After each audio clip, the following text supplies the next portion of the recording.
माँ को अपने बेटे और किसान को अपने लहलहाते खेत देखकर जो आनंद आता है, वही आनंद बाबा भारती को अपना घोड़ा देखकर आता था।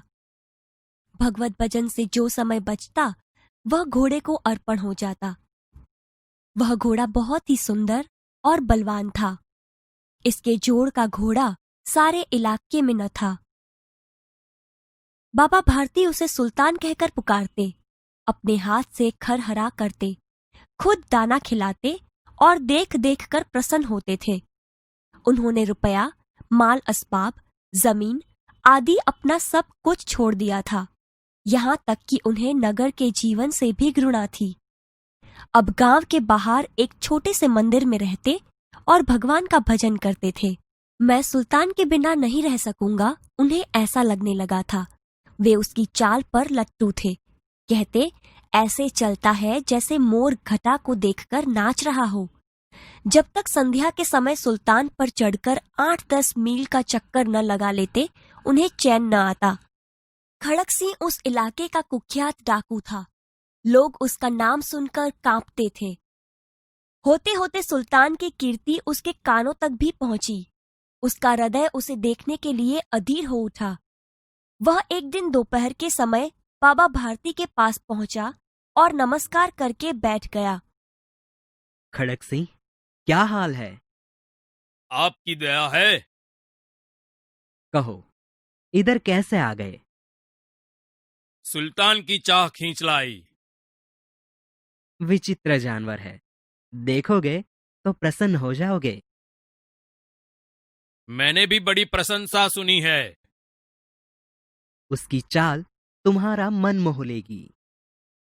कहते हैं देखने में भी बड़ा सुंदर है। क्या कहना, जो उसे एक बार देख लेता है, उसके हृदय पर उसकी छवि अंकित हो जाती है। बहुत दिनों से अभिलाषा थी, आज उपस्थित हो सका हूँ। बाबा भारती और खड़क सिंह अस्तबल में पहुंचे। बाबा ने घोड़ा दिखाया घमंड से।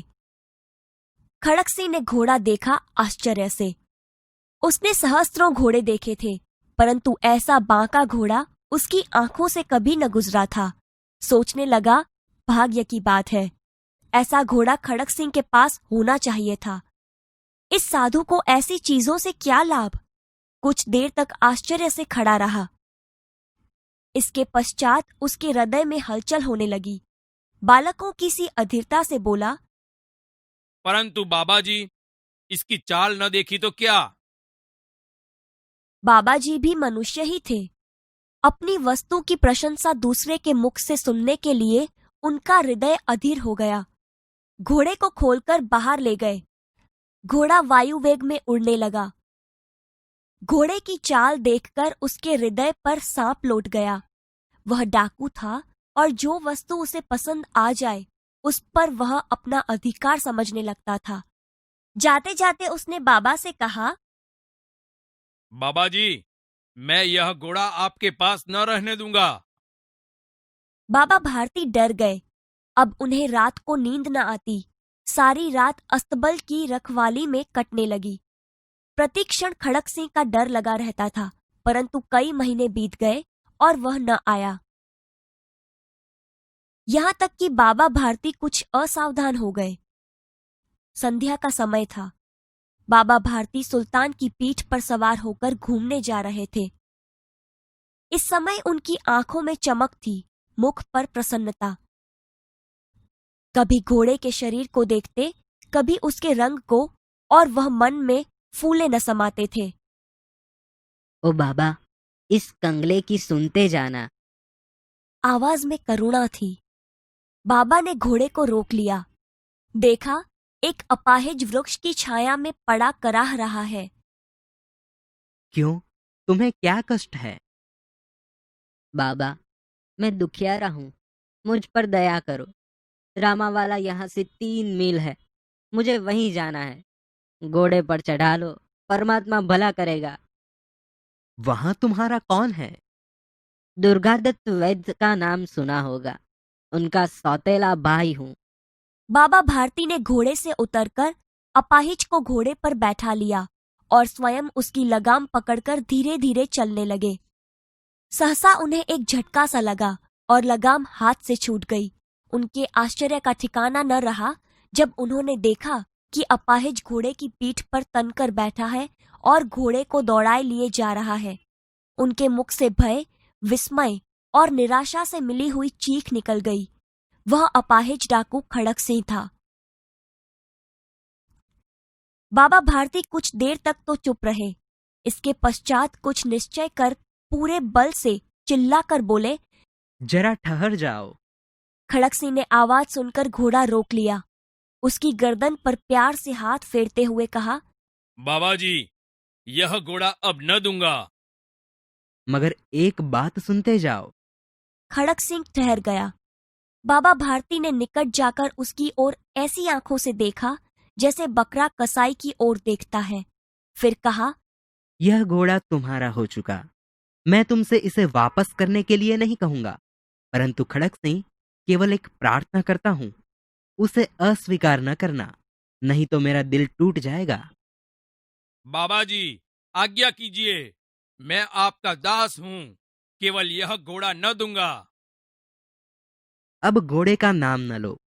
मैं तुमसे इसके विषय में कुछ न कहूंगा। मेरी प्रार्थना केवल यह है कि इस घटना को किसी के सामने प्रकट न करना। खड़क सिंह का मुंह आश्चर्य से खुला रह गया। उसका विचार था कि उसे घोड़े को लेकर यहाँ से भागना पड़ेगा, परंतु बाबा भारती ने स्वयं उससे कहा, इस घटना को किसी के सामने प्रकट न करना। इससे क्या प्रयोजन सिद्ध हो सकता है? खड़क सिंह ने बहुत सोचा, बहुत सिर मारा, परंतु कुछ समझ न सका। हार कर उसने अपनी आंखें बाबा भारती के चेहरे पर गड़ा दी और पूछा, बाबा जी, इसमें आपको क्या डर है? उसका प्रश्न सुनकर बाबा भारती ने उत्तर दिया, लोगों को अगर इस घटना का पता लग गया तो वे किसी गरीब का विश्वास न करेंगे। यह कहते कहते उन्होंने सुल्तान की ओर से इस तरह मुंह मोड़ लिया जैसे उनका कोई संबंध ही नहीं रहा हो।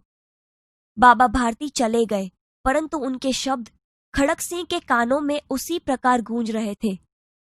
सोचता था, कैसे ऊंचे विचार हैं, पवित्र भाव हैं। उन्हें इस घोड़े से प्रेम था। इसे देखकर उनका मुख फूल की नाई खिल जाता था। कहते थे, इसके बिना मैं न रह सकूंगा। इसकी रखवाली में वे कई रात सोए नहीं। भजन भक्ति न कर रखवाली करते रहे, परंतु आज उनके मुख पर दुख की रेखा तक दिखाई न पड़ती थी। उन्हें केवल यह ख्याल था कि कहीं लोग गरीबों पर विश्वास करना न छोड़ दें। ऐसा मनुष्य मनुष्य नहीं, देवता है। रात्रि के अंधकार में खड़क सिंह बाबा भारती के मंदिर में पहुंचा। चारों ओर सन्नाटा था। आकाश में तारे टिमटिमा रहे थे। थोड़ी दूर पर गांवों के कुत्ते भौंक रहे थे। मंदिर के अंदर कोई शब्द सुनाई न देता था। खड़क सिंह सुल्तान के बाग पकड़े हुए था। वह धीरे धीरे अस्तबल के फाटक पर पहुंचा। फाटक खुला पड़ा था। किसी समय वहां बाबा भारती स्वयं लाठी लेकर पहरा देते थे, परंतु आज उन्हें किसी चोरी, किसी डाके का भय न था। खड़क सिंह ने आगे बढ़कर सुल्तान को उसके स्थान पर बांध दिया और बाहर निकलकर सावधानी से फाटक बंद कर दिया। इस समय उसके आंखों में नेकी के आंसू थे। रात्रि का तीसरा पहर बीत चुका था। चौथा पहर आरंभ होते ही बाबा भारती ने अपनी कुटिया से बाहर निकल ठंडे जल से स्नान किया। उसके पश्चात इस प्रकार जैसे कोई स्वप्न में चल रहा हो, उनके पांव अस्तबल की ओर बढ़े, परंतु फाटक पर पहुंचकर उनको अपनी भूल प्रतीत हुई। साथ ही घोर निराशा ने पांवों को मन भर का बना दिया। वे वहीं रुक गए। घोड़े ने अपने स्वामी के पांवों की चाप को पहचान लिया और जोर से हिनहिनाया। अब बाबा भारती आश्चर्य और प्रसन्नता से दौड़ते हुए अंदर घुसे और अपने प्यारे घोड़े को गले से लिपटकर इस प्रकार रोने लगे, मानो कोई पिता बहुत दिन के बिछुड़े हुए पुत्र से मिल रहा हो। बार बार उसकी पीठ पर हाथ फेरते, बार बार उसके मुंह पर थपकियां देते। फिर वे संतोष से बोले, अब कोई गरीबों की सहायता से मुंह नहीं मोड़ेगा।